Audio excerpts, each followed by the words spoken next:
Halo teman-teman, kembali lagi ketemu dengan Andi di channel King Kos si Raja Kos. Video hari ini saya akan menceritakan pengalaman saya membuka PT perorangan secara online gitu ya. Nah, pembukaannya, prosesnya itu sangat bagus, sangat cepat. Saya itu 30 menit selesai semua. Tapi ternyata di belakangnya ternyata masih banyak masalahnya. Nah, masalahnya apa? Silahkan simak videonya sampai selesai ya.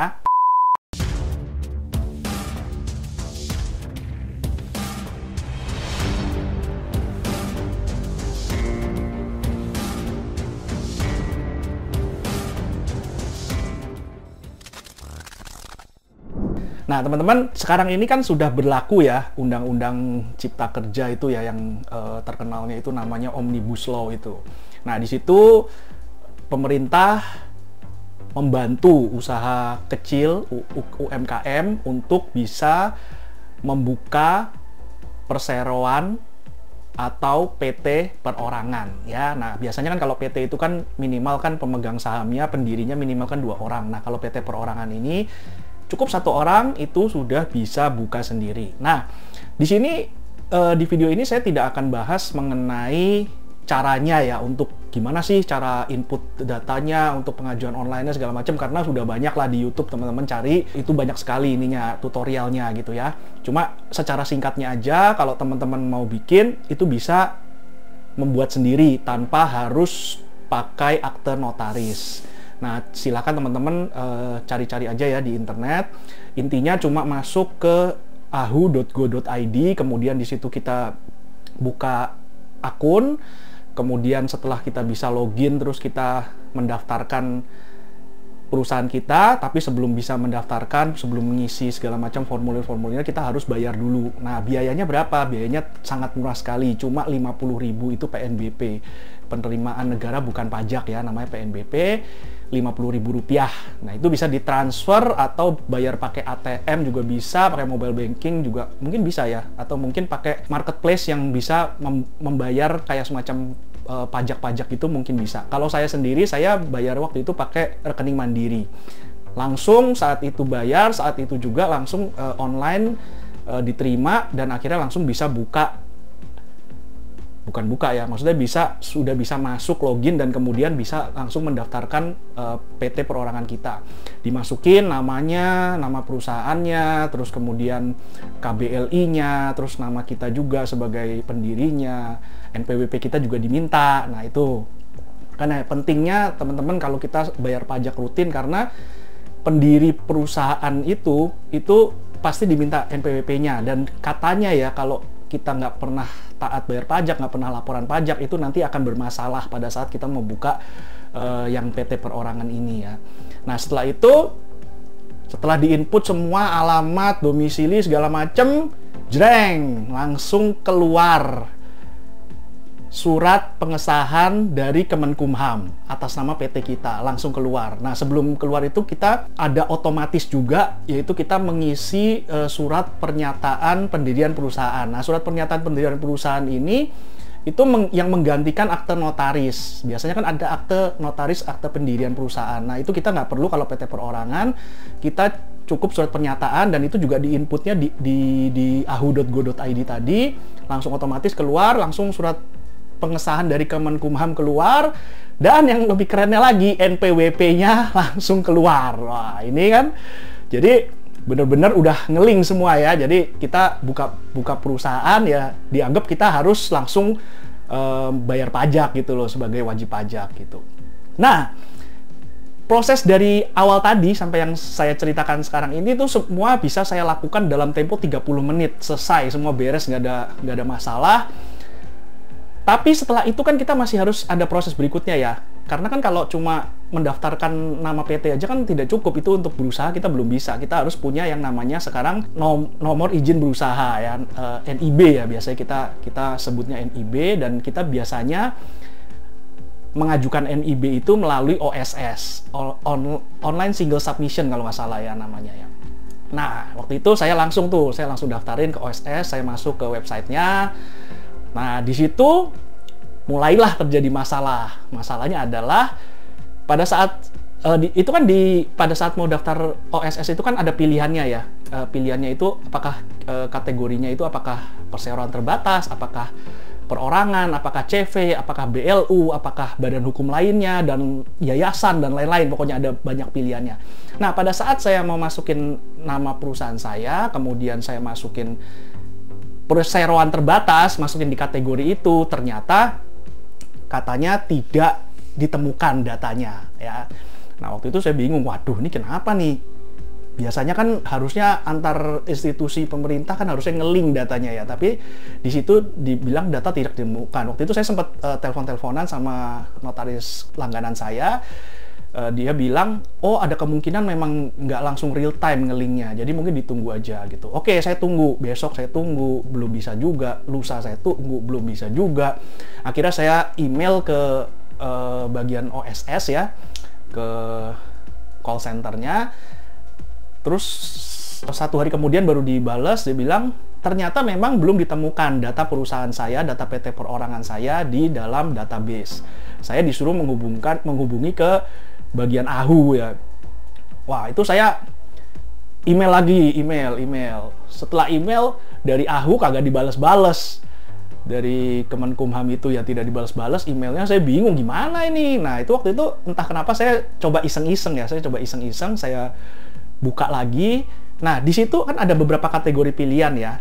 Nah, saya nggak memilih yang perseroan terbatas, tapi saya milih yang adalah badan hukum lainnya. Nah, ternyata ajaibnya itu bisa masuk dan di situ langsung keluar nama perusahaan saya bener. Dan meskipun saat itu ternyata alamat yang keluar di dalam sistem itu beda, saya harus ganti manual. Saya nggak tahu ini ada error atau gimana, saya nggak ngerti sinkronisasi datanya gitu. Ya udah, tapi akhirnya waktu itu saya coba proses dan ternyata bisa dengan badan hukum lainnya kategorinya. Nah, saya kan bingung, apakah PT Perorangan ini masuknya ke kategori badan hukum lainnya ya, kok bukan ke perseroan terbatas? Apakah memang begitu atau memang ini ada kesalahan sistem? Nah, waktu itu saya tanya lagi, saya email lagi ke OSS-nya, tapi ternyata sampai sekarang tidak dibales. Itu sebelnya kalau kita urusan sama institusi pemerintah itu tuh suka lemot ya. Kalau kita ada masalah itu customer service-nya atau help desk-nya itu sangat lemot sekali dalam merespon apa yang kita tanyakan gitu.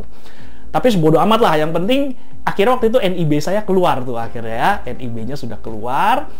Proses berikutnya apa? Setelah tadi sudah didaftarkan, kemudian NIB keluar, proses berikutnya kan kita harus punya rekening bank. Karena kita harus store modal kan. Kalau PT itu kan ada store modal. Kita kan pada saat pendaftaran itu kan ditanya modalnya berapa, modal dasarnya. Dan itu kita harus setor minimal 25% kalau nggak salah di PT Perorangan. Kita harus, bukti setornya itu kita harus submit juga tuh ke Kemenkumham kalau nggak salah ya. Itu persyaratannya seperti itu. Nah, kalau setor kan harus ada rekening bank, ya kan? Mau nyetor kemana kalau nggak ada rekening bank? Akhirnya saya telepon ke BCA, telepon ke Mandiri. Saya tanya, ini saya udah buka nih PT Perorangan, saya udah punya pengesahannya dari Kemenkumham, saya sudah punya NIB segala macem. Bisa nggak? Dan jawabannya, tidak bisa kalau tidak ada akte notaris. Ya elah, kelihatannya aja keren ya dari awal. Wah, tidak perlu bikin akte notaris, akte pendirian tidak perlu. Bisa urus sendiri semua, cukup surat pernyataan pendirian aja. Tapi ternyata di lapangannya, teknis pelaksanaannya itu tidak antar institusi, antar lembaga pemerintah itu tidak sinkron gitu loh. Jadi OJK itu mungkin belum mendapatkan sosialisasi tentang program yang namanya PT Perorangan ini, dan bank itu kan di bawah OJK ya, pengawasan di bawah OJK. Jadi bank itu nggak berani tuh kalau dia buka rekening kalau menyalahi aturan yang disyaratkan oleh OJK. Nah, pembukaan rekening PT kalau OJK syaratnya adalah harus ada akte notaris. Waduh, jadi bulet lagi ya, jadi lingkaran setan lagi ini. Jadi kan bingung lah, berarti sekarang kalau misalnya kita udah bisa ngurus sendiri, tetap harus ngurus akte notaris, ya bayar lagi akhirnya kan. Masa bikin akte pendirian lagi gitu kan. Nah, saya waktu itu diskusi lagi sama, karena di banknya udah mentok ya, banknya bilang kita nggak bisa apa-apa selama OJK belum mengubah peraturan, kita nggak bisa apa-apa. Nah, waktu itu saya diskus lagi sama notaris saya. Nah, kebetulan notaris saya itu kasih solusi seperti ini solusinya. Saya bikinin aja namanya bukan akte pendirian, tapi akte penegasan pendirian perusahaan gitu ya. Nah, itu aktenya cuma tipis sekali. Jadi sebenarnya cuma ya dalam tanda kutip saya bilang cuma akte-aktean gitu ya. Jadi akte yang cuma untuk formalitas supaya kita bisa buka rekening.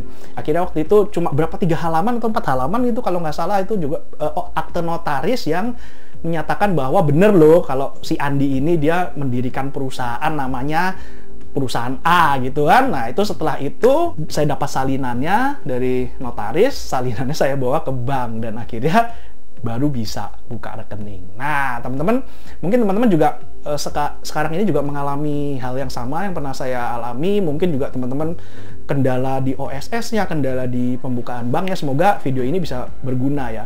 Nah, saya sih sampai sekarang ini yang masih menjadi pertanyaan saya adalah yang tadi itu aja, itu yang di OSS itu ya.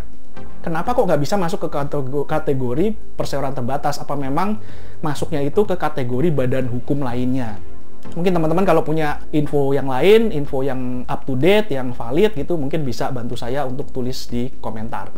Nah, itu sampai sekarang udah nggak ada masalah ya. Jadi sekarang PT saya udah jalan, rekening juga udah oke, setor modal udah mulai operasional, belanja macam-macam peralatan kantor segala macam dan siap untuk beroperasi gitu. Nah, kalau teman-teman nanya buat apa sih bikin PT perorangan PT perorangan ya, kenapa nggak bikin perusahaan perorangan aja gitu. Nah, kalau saya sih sempet beberapa orang juga nanya seperti itu. Kalau dari saya pribadi sih saya cuma merasa saya pingin scale up aja ya, saya pingin naik kelas gitu loh. Karena sebelum-sebelumnya kan laporan keuangan saya nggak pernah saya perhatikan. Saya tuh selalu bikin laporan keuangan ya, tapi biasanya nggak saya lihat gitu loh. Laporan keuangan itu cuma formalitas kalau kita mau bikin SPT doang gitu. Nah, makanya di PT Perorangan ini kan kita harus bikin yang namanya laporan keuangan, kita bisa ngerti, harus paham laporan keuangan tersebut. Akhirnya saya sampai ikut seminar juga, workshop tentang Smart Financial Map kalau nggak salah itu ya, yang yang mentornya itu Pak Yusak gitu ya. Nanti saya akan bahas di video berikutnya itu workshop tentang apa sih dan recommended apa enggak gitu. Yang penting sekarang lebih profesional, kita dituntut dan dipaksa untuk lebih profesional kalau kita sudah punya PT Perorangan. Terus segala macam aturan-aturan pajak segala macam juga kita dituntut untuk lebih taat, lebih tertib, dan yang paling penting sih untuk scale up ya. Jadi kalau kita memang mau lebih bonafit, kita mau reputasi yang lebih bagus, kita mau IPO, kita mau mencari dana dari investor, entah melalui angel investor atau venture capital atau mungkin equity crowdfunding, nah itu biasanya semuanya minta badan hukumnya PT gitu.